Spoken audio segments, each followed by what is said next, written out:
It's not your body, it's not your fucking choice. How to deal with hate. That's a video I do a few times. In my book I talk about more, but a video recently, I'll link it down below. Henya, the crazy Israeli I call her, fucking awesome. People say, why don't you have kids doing it? I'd be so disappointed if I had a daughter and she didn't turn out like Henya. I'd feel like I fucking wasted my life. So it's great that Henya represents the new generation of young women who aren't afraid to fucking say what needs to be fucking said. This is like probably one of the most refreshing videos I've ever seen on YouTube, and hopefully it inspires other women, young women out there who have presence, who have aesthetics, to get out there and put it out there now and then. You don't have to do every single video full on, but definitely put out a few videos where you really fucking say what needs to be fucking said, and you represent young women. Because most women are like, don't say anything, like just have adoration and hey guys, this is what I did today. Like, do a few videos like that, but really you gotta fucking speak from the heart, otherwise you're just like, you're missing out. So bottom line, how to deal with stress and haters, just have fun with it. It's just a game. It's just a game. This world's fucked up. It needs change. So say what needs to be said, fuck the haters, and just have fun with it all. Simple as that. Have fun, don't take it personally. If someone gives you shit, you see them in the street, and you want to punch them in the face, fucking, so camera cut out, you can punch people in the face, just don't get caught, don't get assault, and don't be paying for damages. It's always best to avoid fights, but I'm saying if you don't hold on to hate when you go to bed at night. If you see someone on the street and you want to have an altercation with them, have it. Don't be afraid. I'm not afraid of confrontation.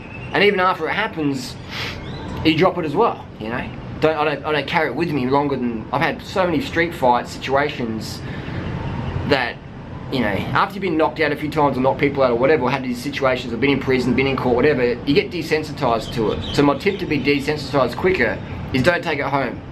Don't take it personally.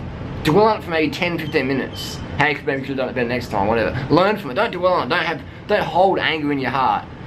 Get angry, feel it, just don't dwell on it.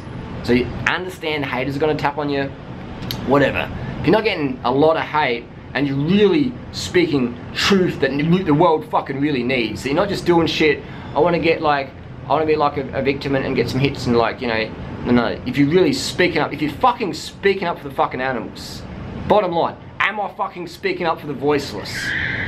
Am I fucking speaking up for the voiceless, or am I just doing shit to get some attention for a week or two and then I just fizzle off into oblivion? Am I speaking up for the greater good of the animals? Or am I just an egocentric fuck or whatever? Ask yourself that question.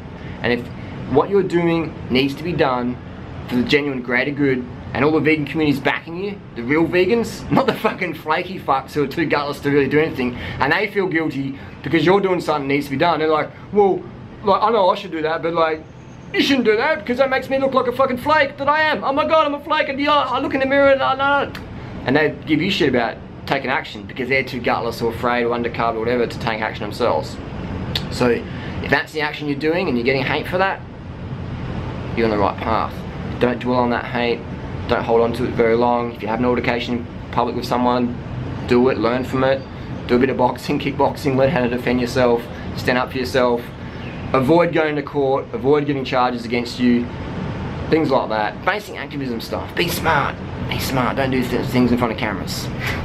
And self-defense is always a good one to go on. But again, I do recommend most people avoid that route because most people don't have the experience. I don't want any 18-year-olds out there, 20-year-olds or whatever, getting the stuff they don't know how to handle. But learn from things, just observe. Be an observer in life.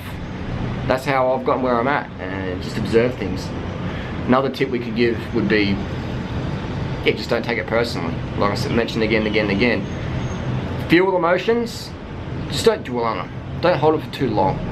You can maybe put them in your hard drive, like an invisible hard drive. Stash them a bit, but don't always keep them running, because it just wears the program down, it wears your CPU down, it burns up more battery, and it overheats the processor. So you can store things and keep them in a little flash file on your invisible hard drive on your back, but don't hold on things too long, too heavy. Others will burn you out. A lot of activists do burn out because of this. They take things personally, or they try and get too perfect or whatever. But I think a lot of people use that burnout excuse. I guess some people just don't know what to do. They don't know the strategy. It's like in cycling, some people just push the big gear because they think, oh, I have to do that. And then when you give them the advice, say, look, no, you need to get a power meter, drop your power down to, 1 watt per kilo, put a 34 cassette in your back and just cruise along. Some people go, oh yeah, okay, yeah, man, it makes sense, I'm gonna do that.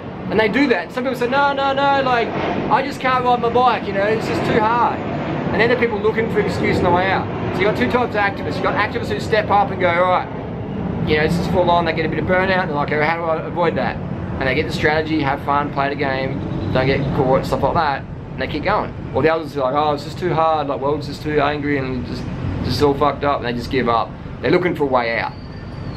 When you see a red light, do you stop or do you go through it? Depends on the situation. Most people just stop. You could have a fucking red light in the desert, in the middle of the Australian Nullarbor. Most fucks would still stop. Oh, it's a red light, I gotta stop. I'm waiting for 20 minutes, the red light's still red, but I gotta stop, because that's just how it is. I'm fucking running the red light, man. I ain't even fucking stopping.